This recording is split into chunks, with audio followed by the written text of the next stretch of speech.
তামাম দুনিয়ার সমস্ত ফেরেশতাদেরকে যারা নেকির কাজ লেখে, যারা শুধু নেকের কাজ লেখে, যারা কত কোন আমলে কত নেকি হবে এটা যারা লেখে, তাদেরকে আল্লাহ পাক ডেকে বলে, ফেরেশতারে হজ করলে কত নেকি আমি বলেছি তোমরা লিখেছো, যাকাত দিলে কত নেকি আমি বলেছি তোমরা লিখেছো। এই ফেরেশতারা শোনো, দান করলে কত নেকি হবে আমি বলেছি তোমরা লিখেছো। কিন্তু বান্দা, কিন্তু আমার বান্দারা যে রোজা রাখে বড় কষ্ট করে, আমার বান্দা বড় কষ্ট করে রোজা রাখে। দুনিয়ার যত নেক কাজ আছে মানুষকে দেখানোর জন্য করা যায়, মানুষকে দেখানোর জন্য করা যায়, মানুষকে দেখায়া নামাজ আদায় করা যায়, মানুষকে দেখায়া দান সাদকা করা যায়, মানুষকে দেখায়া জিহাদ করা যায়। কিন্তু দুনিয়ার ফেরেশতারা তোমরা শোনো, কোনো ব্যক্তি কিন্তু মানুষকে দেখানোর জন্য সারাদিন না খেয়ে কেউ রোজা রাখে না। সারাদিন না খেয়ে কোনো বান্দা রোজা রাখবে না মানুষকে দেখানোর জন্য। এ ফেরেশতারা এ সবাই আমি আল্লাহ আমাকে খুশি করার জন্যই রোজা রাখে। ও ফেরেশতারা রে, আমার বান্দারা রোজা রাখা অবস্থায় তার হালাল স্ত্রী পর্যন্ত বন্ধ করে দেয়, স্ত্রীর সঙ্গে মেলামেশা করে না। সারাদিন এত পান সিগারেট খাওয়া মানুষগুলো তাও খায় না, বারবার ক্ষুধা লাগে কোনো খাবার খায় না। সন্ধ্যার সময় চলে আসলো, সামনে কত রকম খাবার, ইফতারির সময় চলে আসছে, সামনে কত খাবার, কত রকম চমচম, কত রকম চপ, বেগুনের চপ, আলুর চপ, এমন করে কত রকম চপ আছে, কত বিরিয়ানি সহ কত খাবার আছে। বান্দা কিন্তু খায় না, একটু টাইম দেখে কখন জাস্ট টাইম হবে রে, সেই সময় আমার বান্দা খাবে। ফেরেশতারা রে, আমার সমস্ত বান্দারা যেহেতু শুধু আমি রব্বে করিম আমার খুশির জন্য রোজা রাখলো, পৃথিবীর কোনো মানুষের খুশির জন্য রোজা রাখে নাই। তাম দুনিয়ায় কোনো ব্যক্তিকে খুশি করার জন্য আমার বান্দারা যেহেতু রোজা রাখে নাই, ফেরেশতারা এই জন্য নামাজের নেকি তোমরা লেখো, হজের নেকি তোমরা লেখো, দান করলে কত নেকি তোমরা লেখো। কিন্তু ফেরেশতারা খবরদার, এই যে রমজান মাসের কি নেকি হবে, রোজা রাখলে আমার বান্দার যে কি নেকি হবে, এটা পৃথিবীর কোনো মানুষকে লিখতে হবে না, তোমার লিখতে হবে না, কাউকে লিখতে হবে না। আমি আল্লাহ তাআলা কাউকে এই খবরটা জানাই নাই কত নেকি হবে, শুধু আমি মাত্র আল্লাহ তাআলা জানি। রোজা রেখেছি আমার জন্য, আর এই রোজার কত নেকি হবে আমি আল্লাহ তাআলা আমার সমস্ত বান্দাদেরকে কুদরতি হাত দ্বারা দিব। চিৎকার দিয়ে কোন সুবহানাল্লাহ, আরে সুবহানাল্লাহ।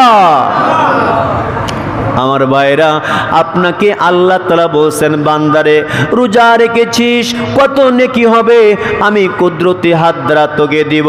আমার ভাইরা, পৃথিবীর আর কোনো ইবাদতের নেকি আল্লাহ তাআলা নিজে দিতে চান নাই, নিজে দিবেন কোনোদিনও বলেন নাই। শুধুমাত্র রোজার যে কত নেকি হবে আল্লাহ তাআলা নিজেই গ্যারান্টি দিয়ে বলেছেন আমি দেব। তাহলে বোঝা যায় আমরা যারা রোজা রেখেছি ভাই, আমাদের কোনো টেনশন নাই, কোনো চিন্তা নাই। আল্লাহ পাক যেহেতু নিজেই দিবেন, আর আল্লাহর খাজানার তো কোনো অভাব নাই, আল্লাহর নেকির তো কোনো অভাব নাই। আমার ভাইরা, যদি কোনো বান্দা পয়লা রমজান থেকে শুরু করে আর একেবারে শেষ রোজা পর্যন্ত সুন্দর করে রোজা রাখতে পারে, সমস্ত পাপ কাজ ছাড়তে পারে, আমার ভাইরা আল্লাহ রব্বুল আলামিন রমজান মাস শেষ করে ঈদের মাঠে যখন বান্দা যাবে, ওই বান্দার তামাম জীবনের গুনাহগুলো মাফ করায়া আল্লাহ তাআলা প্রতিটা ব্যক্তির হাতে জান্নাতের সার্টিফিকেট ধরায় দিবে। কোন সুবহানাল্লাহ, লিল্লাহি তাকবীর।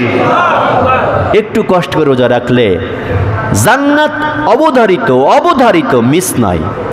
শুধু একটা মাস আল্লাহ সুযোগ দিয়েছেন, সুযোগ। আমার ভাইরা, আমি যেমন করে খুতবা দেই, আমি যেমন করে খুতবা দিতে বসেছি, আল্লাহর নবী এরকম মেম্বারে একদিন উঠতেছেন, এভাবে মেম্বারে উঠবেন।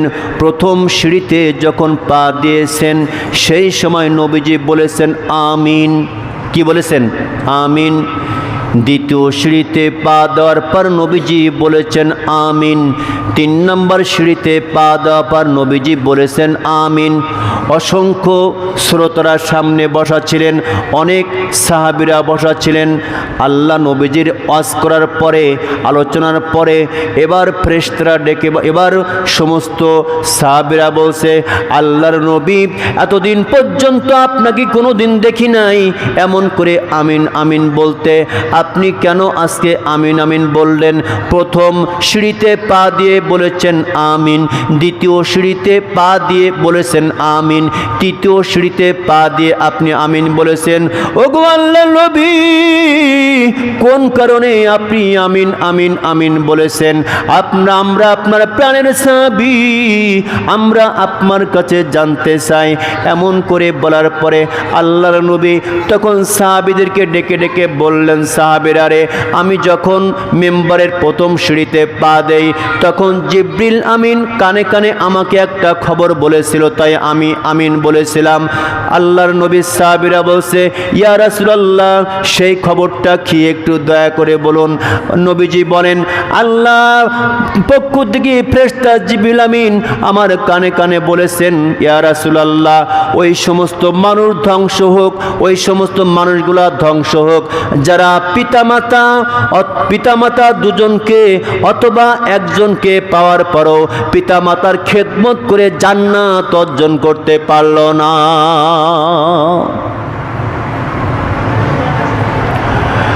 ডাক দিবেন, নবী গো,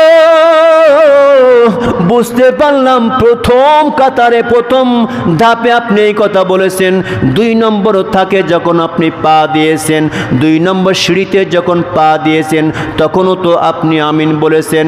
ইয়া রাসূলুল্লাহ, কেন আমিন বললেন? নবীজি বললেন, তখন একটা গোপন কথা আমাকে বলেছিলেন। ইয়া রাসূলুল্লাহ, সেই গোপন কথাটা কি বলেছিল একটু বলবেন? বলে, সাহাবীরা রে, ওই সময় জিবরিল আমিন আমার কানে কানে বলল, ইয়া আল্লাহর পয়গম্বর, আপনার নাম শোনার পরে যদি কোনো ব্যক্তি দরুদ না পড়ে তাহলে ওই ব্যক্তি ধ্বংস হোক। আমি নবীজি বলেছি আমিন, অর্থাৎ যে ব্যক্তি আল্লাহর নবীর নাম শোনার পরে দরুদ না পড়বে সে ব্যক্তিও ধ্বংস হয়ে যাবে। 3 নম্বরে ডাক দিবে, ইয়া রাসূলুল্লাহ, বুঝতে পারলাম 1 নম্বর সিঁড়ির কাহিনী, 2 নম্বর সিঁড়ির কাহিনী বুঝলাম, 3 নম্বর সিঁড়িতে কেন আপনি আমিন বললেন? এমন করে বলার পরে আল্লাহর পয়গম্বর তখন অত্যন্ত মনটা নরম করে বলতেছেন, সাহাবীরা রে, আল্লাহ তাআলা কোনো বান্দাকে জাহান্নামে দিতে চায় না।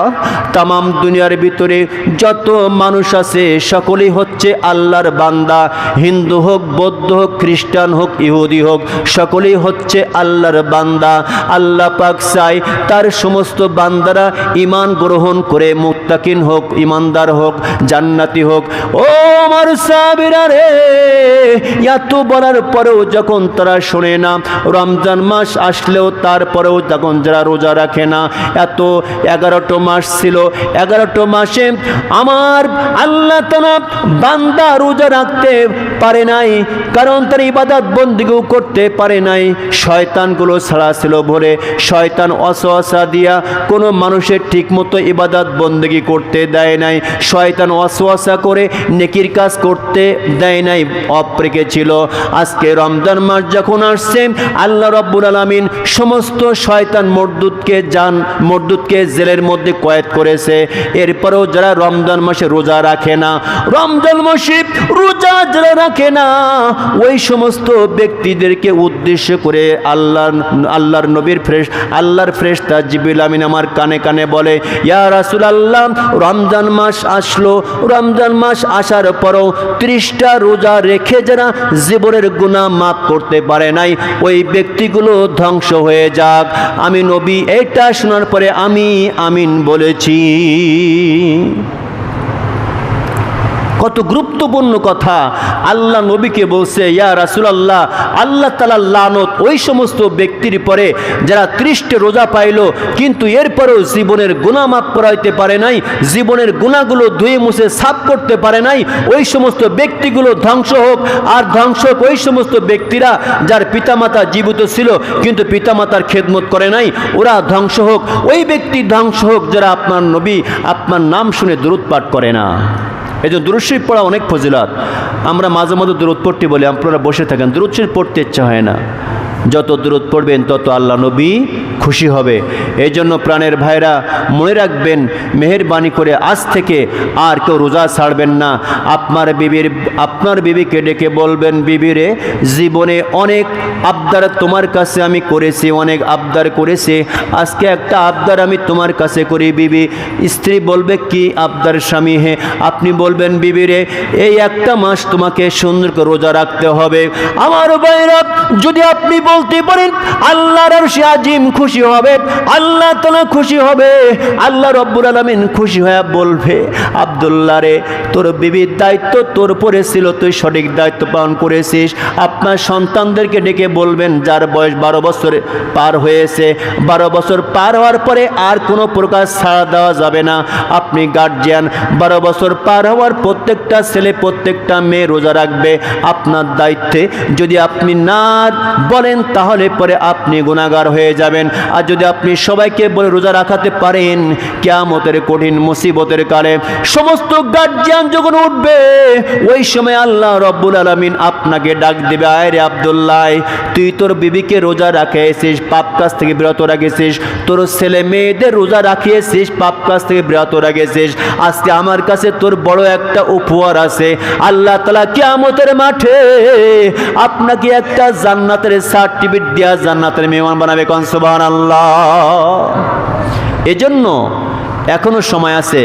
আজকে দরকার হলে বিবিকে বারবার বলবেন রোজা রাখে, আপনার ছেলেকে বলবেন, মেয়েকে বলবেন। আমার ভাইরা, রোজা আজকাল 5 বছর 6 বছর 7 বছর বাচ্চারাও রাখে। কোন সুবহানাল্লাহ।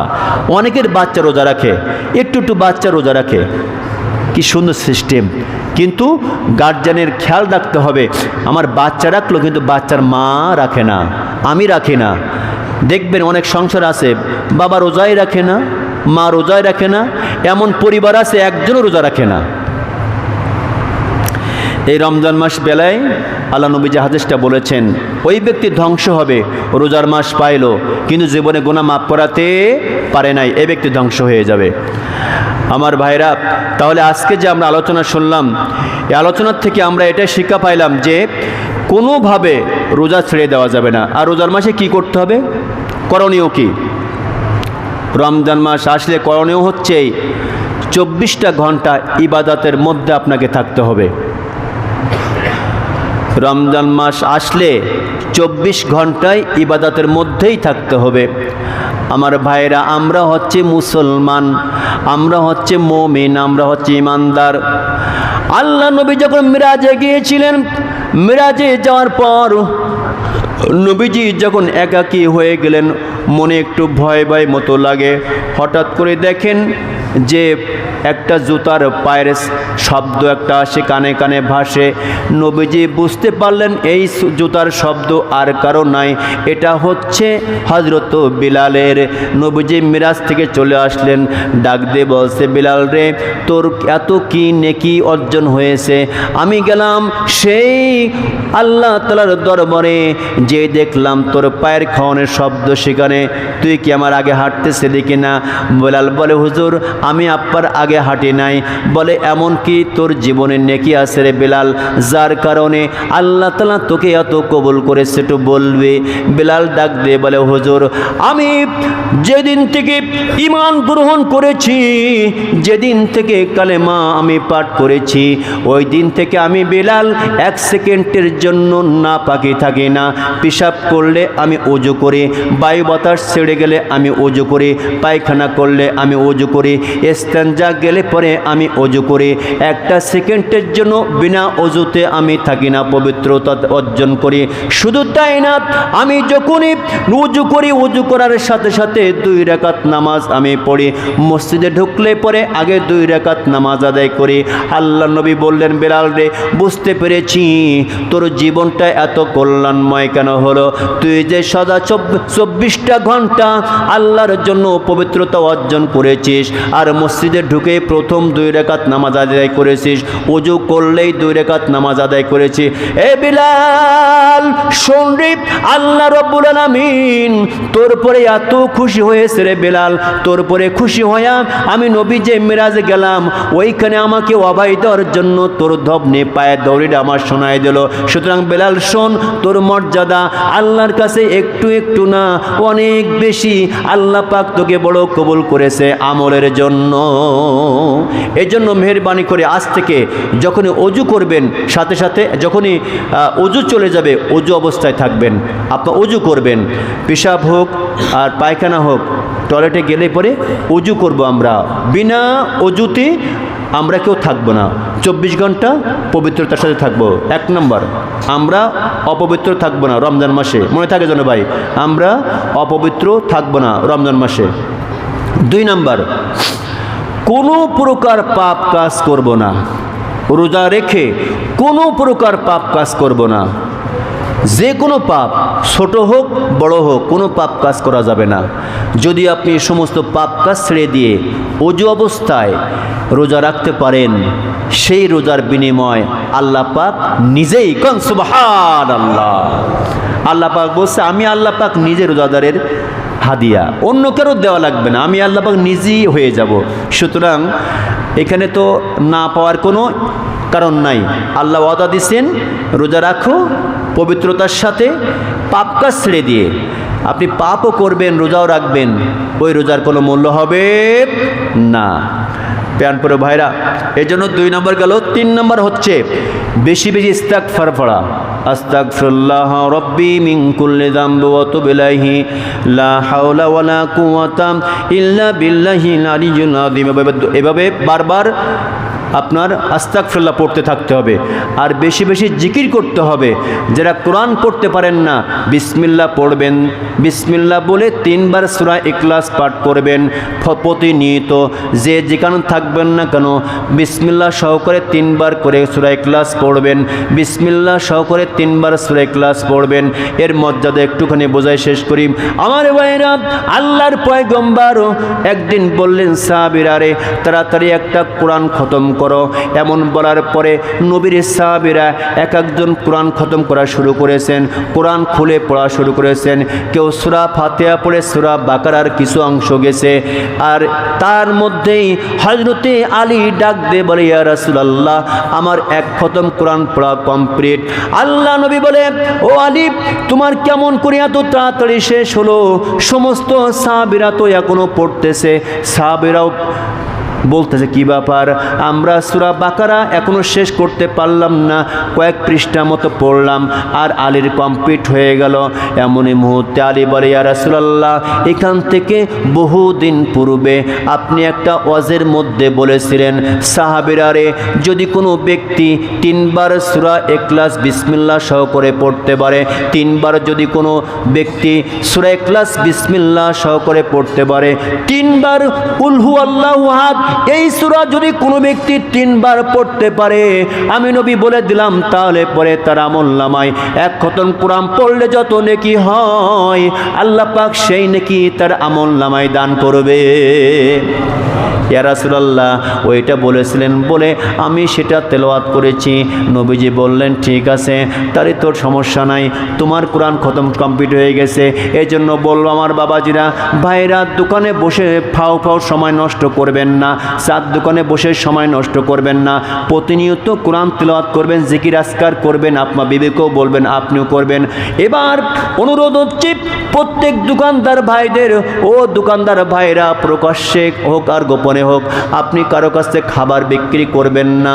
যারা সরাসরি যে খাবার আপনার বসে খাবে দোকানের সামনে, আপনি বলবেন ভাই আমার দোকানে বসে সিগারেট খাওয়া যাবে না, পান খাওয়া যাবে না, খাবার খাওয়া যাবে না। যদি প্রয়োজন হয় আপনি এই খাবার খাবেন, বাড়ি যেয়ে খান, আমার দোকানে বসে খাওয়ার কোনো সুযোগ নাই, এটা আপনি বলবেন। যদি বলতে পারেন তাহলে পরে আপনি আল্লাহর পক্ষ হয়ে গেলেন, আর ওই ব্যক্তি শয়তানের পক্ষ হয়ে যাবে আপনার কথা না শুনলে। আর 3 নম্বর হলো কোনো টিভি, সিডি, এলইডি আপনি ছাড়বেন না। রমজান মাসে সম্মানের জন্য সমস্ত টিভিগুলো ক্লোজ করবেন, দিনের বেলায় একেবারে বন্ধ। তবে আপনি দেখতে পারবেন, ওয়াজ শুনতে পারবেন, কোরআন তিলাওয়াত শুনতে পারবেন, জিকির আজকার শুনতে পারবেন। সময় কাটে না বলে টিভি দেখে দেখে, ছবি দেখে দেখে সময় ক্ষেপণ করা যাবে না। অনেক আছে না যে টিভি দেখি ভাল লাগছে না, সময় কাটে না, টিভিটা ছেড়ে দিয়ে ছবি দেখি, নামতাল করি, এইটা করা যাবে না। মেহরবানি করে বাদ দিবেন। রোজা রাখবেন শুধু নেকি অর্জন করার জন্য, সারাদিন নেকিতে ভরপুর থাকবে। আল্লাহ পাক তৌফিক দান করুক, আমিন। আমাদের প্রতিটা ব্যক্তিকে আল্লাহ রোজা কবুল করে, আমিন। আসসালামু আলাইকুম রহমতুল্লাহ।